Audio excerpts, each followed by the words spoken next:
కోహం ఇది నా ఆలోచనలు కొన్ని. చాలా కాలంగా ఇది రాయాలని అనుకుంటున్నాను, కానీ సరిగ్గా వచ్చినట్టు అనిపించలేదు ఎంత ప్రయత్నించినా. అంచేత ఇప్పుడు ఉన్నది ఉన్నట్టు పెట్టేస్తున్నాను. ఇది సీరియస్గాను చిత్తశుద్ధితోనూ రాసినదే. అంచేత మీరు కూడా అది గమనిస్తారని అనుకుంటున్నాను. కోహం, నేనెవరు? అంతరాంతరాల పైతొడుగులన్నీ తొలగించిన తర్వాత మిగిలిన ఆ నేను ఎవరు? నేను అని అనుకుంటున్న ఈ నేను ఎవరు? నా మనసులో అనుకుంటున్న నేను కాదా? మన శాస్త్రాలు, పురాణాలు నీ ధర్మం నువ్వు చెయ్యి అని చెప్తూ అలా చేయడానికి ముందు నేనెవరో నేను తెలుసుకోవాలి అని చెప్తారు.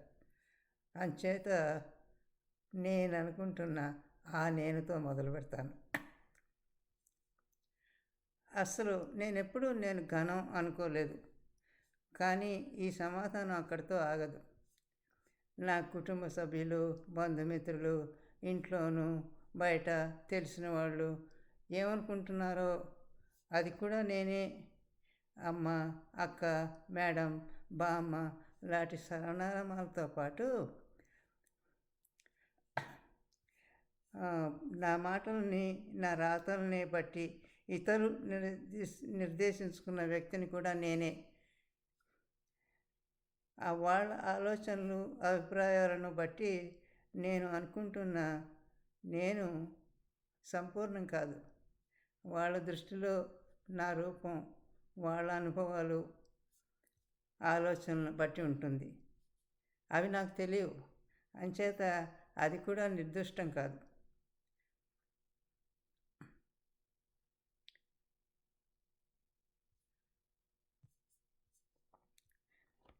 ఇది నన్ను ఎక్కడో మర్చిపోయాను.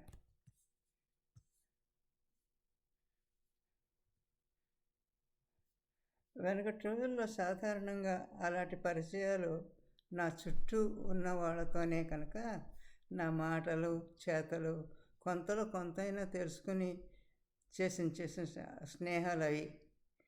ఇప్పుడు అంతర్జాలం వచ్చాక మాటలు ఒక్కటే ఆధారం. కాకపోతే నా గురించి ఇతరులు అనే మాటలు కూడా నా రూపం ఏర్పరచుకోవడానికి సాయం పడవచ్చు.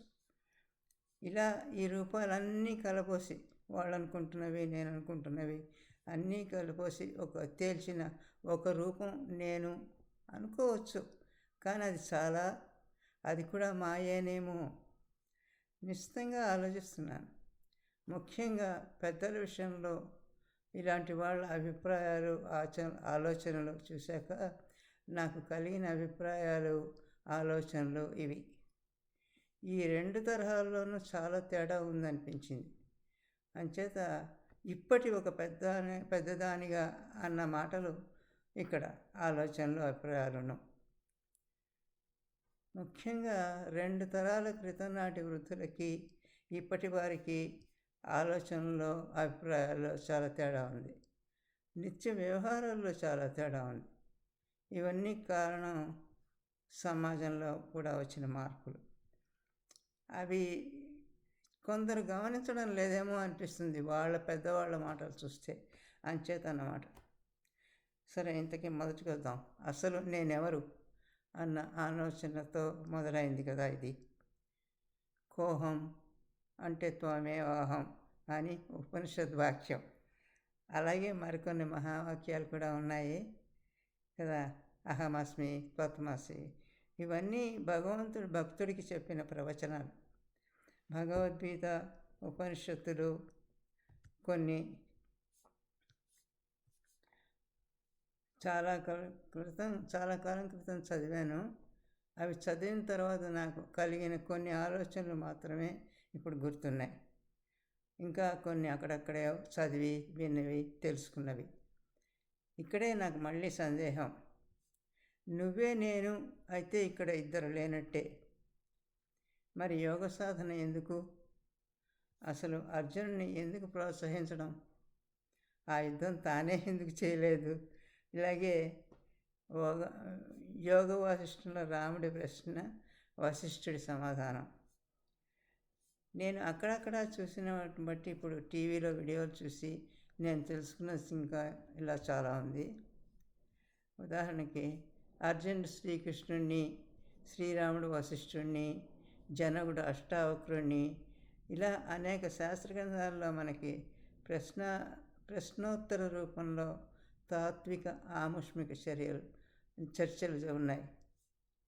ఆ చర్చల్లో అర్జునుడు, రాముడు, జనకుడు మొదలైన వాళ్ళు అడిగిన ప్రశ్నలు నాకు నచ్చాయి.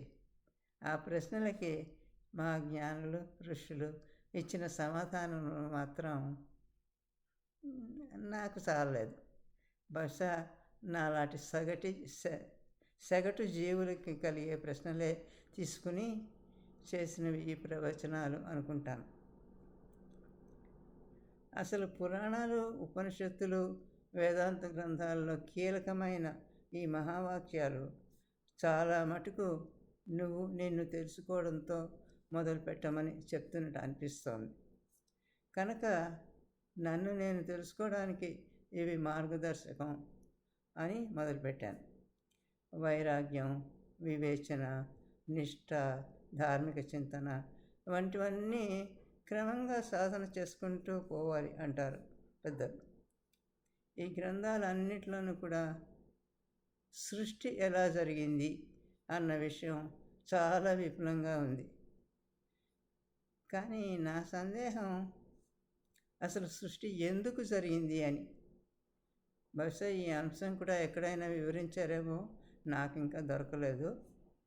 దొరికినా నాకు అర్థమయ్యే స్థాయిలో కూడా ఉండకపోవచ్చు, అది వేరే సంగతి. ఇంతకీ నన్ను నేను తెలుసుకోవడానికి ఏం చేయాలో సుమారుగా తెలిసింది. కానీ అసలు నేను ఎందుకు పుట్టాను అన్న మరో ప్రశ్న కూడా ఉంది.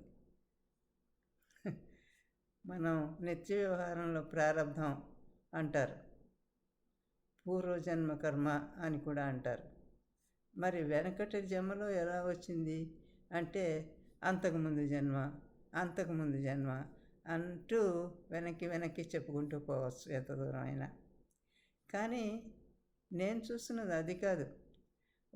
వాటన్నిటికీ ఏదో ఒక జన్మ మొదలు అనుకుంటే వాటిలో మొట్టమొదటి జన్మ ఎలా వచ్చింది అని నా సందేహం. ఆ జన్మకి మరి మొదట్లో సంచితార్థం ఉండదు కదా. ఏమో, నాకు అలాగే తోచింది. మరి కాదు, అలా తోచిన మరొక ఆలోచన కాదు, సరే ఆలోచన అనుకోండి. నన్ను నేను తెలుసుకోలేదు, కానీ నన్ను నేను దూరం చేసుకున్నాను. సమాజంలో ఒక మనిషిగా నన్ను నేను చూసుకుంటే స్పష్టంగా ఎదురుగా కనిపించేది నేను మాలతిని, నా పేరు చిన్నది, నేను చిన్నదాన్ని, సమాజంలో నా స్థాయి చాలా చిన్నది, విశాల తెలుగు సాహిత్య క్షేత్రంలో ఒక గరికిపోచని. ఇలా నన్ను చూసుకుంటూ పోతే నాకు కనిపించేది అల్ప విషయం. కనుక నాకు నేను దూరం కావడం తేలికైపోయింది. మాస్టర్లు బోధించేది కూడా అదే కదా. మరి చూసారా, మళ్ళీ అక్కడికే వచ్చాను. ఇది అనాలోచితంగానే జరిగిపోయింది. నేను ఒక జీవిని అనుకుంటే అది అహంకారం. నన్ను నేను తెలుసుకోవడానికి అహంకారం నన్ను నేను తెలుసుకోవడానికి అహంకారం తొలగించుకోవడం మొదటి మెట్టు అని కూడా పెద్దల వాక్యం. ఇంతకీ అలా నన్ను నేను దూరం చేసుకోవడంలో ఒక సుఖం ఉంది. నా జీవితంలో ఏదో ఒక సంఘటన జరిగినప్పుడల్లా అందులో నాకు కూడా పాత్ర ఉంది అనిపించదు. నేను మీలాగే మరో ప్రేక్షకురాలని అనుకుంటూ చూస్తాను. అంటే అది నన్ను అంటలేదు అనను, కానీ అందులో నేను భాగం అనుకోను. నేను వేరనుకుంటాను, మరెవరికదో చదువుతున్నట్టుగా ఉంటుందన్నమాట. అలాగే గీతలో చెప్పిన ఏకాకి యతచిత్తాత్మ నిరాశీర పరిగ్రహ అన్న పాదం ఒక శ్లోకంలో నాకు చాలా ఇష్టమైన శ్లోకం అది. అవి ఆచరణలో పెట్టడానికి యథాశక్తి ప్రయత్నిస్తాను. పెద్దగా జరిగింది అనుకోను, కానీ వీలైనంత మంది చేస్తాను. గుంపులో ఉన్న ఏకాకిగానే ఉన్నట్టు ఉంటుంది. వాళ్ళందరూ వాళ్ళలో వాళ్ళు మాట్లాడుకుంటూ ఉంటే నేను పక్క నిలబడి చూస్తూ ఉంటాను. అలాగే ఇచ్చిపుచ్చుకోవడాలు కూడా వీలైనంత మటుకు తప్పించుకుంటాను. నాకు తీసుకోవడం ఇష్టం ఉండదు, ఇవ్వడం నా వీలు కూడా సాధ్యం కాదు. అంచేత ఈ ఏకాకి యతచిత్తాత్మ నిరాశిర పరిగ్రహ అన్నప్పుడు చాలా కష్టంగా అనిపించింది. యతచిత్తాత్మ అది కష్టం. మామూలుగా వేరే వాళ్ళతో మాట్లాడుతున్నప్పుడు నేను వేరు అనుకుంటాను. ఇది ఆత్మ సంయమనమా వైరాగ్యమా అనగలనా? అంత పెద్ద మాటలు కూడదు, కానీ నా మనసు అటే మొగ్గుతుంది అని మాత్రం చెప్పగలను. కథలు చదువుతున్నప్పుడు చూడండి, ఎవరు రాశారు అని కాక ఆ కథలో ఏం చెప్పారు అన్నది అలాంటిదన్నమాట.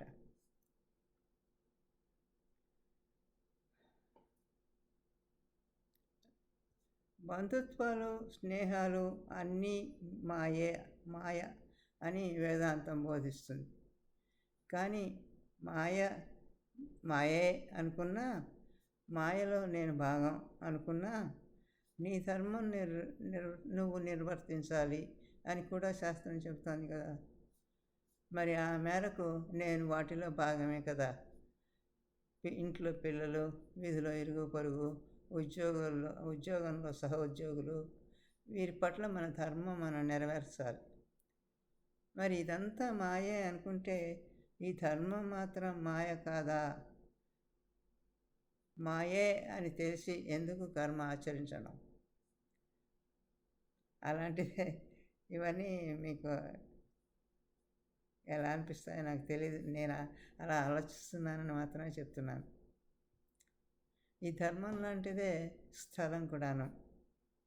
స్థానబలమి కాని తన బలమి కాదయ్యా అంటారు కదా. మొత్తం సమాజం గురించి అట్టే చర్చ పెట్టని, కానీ నా విషయం చెప్తాను. 2 గదుల వాటలో కూడా నాకు స్థానబలిమి కనిపిస్తోంది. హాల్లో కూర్చుంటే టెన్నిస్, కర్ణాటక సంగీతం, అంతకు మించి దేశంలో అరాచకీయాలు, వంటింట్లో వంట ప్రయోగాలు, పడక గదికి వెళ్తే వేదాంతిని. నా ప్రయత్నమే లేకుండానే నాకు తెలిసిన శ్లోకాలు, స్తోత్రాలు నా మెదడులోకి చొచ్చుకుని వచ్చేస్తాయి. ఏ స్తోత్రం, ఏ శ్లోకం అన్న విషయంలో కూడా నా ప్రయత్నం లేదు, బాధ్యత కూడా లేదు. వాటంతటవే తలలోకి వచ్చేస్తాయి. ఒకప్పుడు అస్తవ్యస్తం అవుతుంది. దక్షిణామూర్తి స్తోత్రం మనసులో మెదులుతూ ఉంటే యోగ సూత్రం ఒకటి వచ్చేస్తుంది మధ్యలో. ఒక పాదం అయ్యాక నేను ప్రయత్నపూర్వకంగా తెలుసుకున్న దాన్ని అయి దక్షిణామూర్తి స్తోత్రం ఎక్కడ మారిపోయిందో చూసుకుని మళ్ళీ అక్కడికి వెళ్ళి కొనసాగిస్తాను. అదొక ఎక్సర్సైజ్. ఒక్కొక్కప్పుడు నిద్రపోతాను కూడా. మళ్ళీ మెలకు వచ్చినప్పుడు ఎక్కడ ఆగిపోయిందో అక్కడి నుంచి సాగిస్తాను. చూసారా, ఇందులో నేను పని బట్టుగా చేసింది ఏమీ లేదు, నా ప్రయత్నం లేదు. అంచేత నేను కూడా నిజంగా నేనే అని గట్టిగా చెప్పలేను. చాలా దూరం వచ్చేసాను. ఈ మధ్య వీడియోలో టీవీలో కర్మయోగం, కర్మ సన్యాస యోగం, జ్ఞానయోగం లాంటి విషయాల మీద కొన్ని వీడియోలు చూశాను. అన్నిట్లోనూ ఆఖరికి తేల్చేది ఒకటే అనిపిస్తుంది. మనిషి అయి పుట్టాక నాకో ధర్మం ఉంది, అది నిష్కామ కర్మతో నేను నెరవేర్చాలి. అక్కడే మరి నా సందేహం. ఎవరి బాధ్యత వహించాలి అంటే మరి ఇల్లు, పిల్లలు, సమాజంలో వ్యవహారాలు, మరి ఇవన్నీ కదా, ఇవి బంధాలే కదా. మరోవైపు ఈ యోగ విద్య బోధించేది అంతా మాయ, ఈ బంధుత్వాలు మాయ అని అక్కడ అన్నమాట నాకు కాస్త తికమక. ఆ బాధ్యతలు నిష్కామంగా చేయాలంటే ఎలా? అసలు నేనే లేనప్పుడు వీళ్ళు నా వాళ్ళు, వాళ్ళ పట్ల నా కర్తవ్యం ఇది అని ఎలా అనుకోవడం? నేనే లేకపోతే నా వాళ్ళు ఎక్కడున్నారు? ఇది ఒక ప్రశ్న. నీ కర్మలన్నీ నాకే అంకితం, వాటి ఫలితాలు నిన్ను అంటవు, అన్నీ నాకే వదిలేయి అంటాడు కృష్ణ పరమాత్మ. మరి ఇక్కడ తాను మాయ కాదు అనుకోవాలి అనే కదా. అలా అనుకుంటే మరి మరి అంతా మాయే అయినప్పుడు ఈ భగవంతుడు మాయ కాదా? పరబ్రహ్మ మాయ కాదు అనుకుంటే అక్కడ ఆ బ్రహ్మ వేరు, నేను వేరు అన్న ద్వైతం లేదా? నువ్వే నేను, ఇక్కడ ఇద్దరు లేనట్టే. అంటే తత్ తత్ తత్వమసి లేదు, అహమ లేదు, మర్చిపోయాను అది వాక్యం. త్వమేవాహం, నువ్వే నేను. అయితే ఇక్కడ ఇద్దరు లేనట్టే కదా, ఒక్కడే తనే ఆయన వేరు ఈయన వేరు లేదు. మరి యోగ సాధన ఎందుకు? అసలు అర్జున్ని ఎందుకు ప్రోత్సహించడం? ఆ యుద్ధం తానే ఎందుకు చేయలేదు? ఇలా ఏవో ఆలోచనలు వస్తూ ఉంటాయిలేండి. అవన్నీ నాకు కొంచెం గందరగోళం, కొంచెం కాలక్షేపం కూడాను. బహుశా మీకు మీరు ఎలా అనుకుంటున్నారో నాకు తెలియదు. ఏమైనా చెప్పండి, మీరు ఎలా అనుకుంటున్నారో చెప్పండి. ఇందులో అసలు ఈ ప్రశ్నలన్నీ అదే అర్జునుడు, శ్రీరాముడు యోగ వాసిష్టంలో, అర్జునుడు భగవద్గీతలో ఇలాంటి ప్రశ్నలు వేశారు. ఆ ప్రశ్నలకి వాళ్ళు చెప్పిన సమాధానాలు ఇంకొంచెం జాగ్రత్తగా చూడాలనుకుంటాను. ఉంటాను మరి.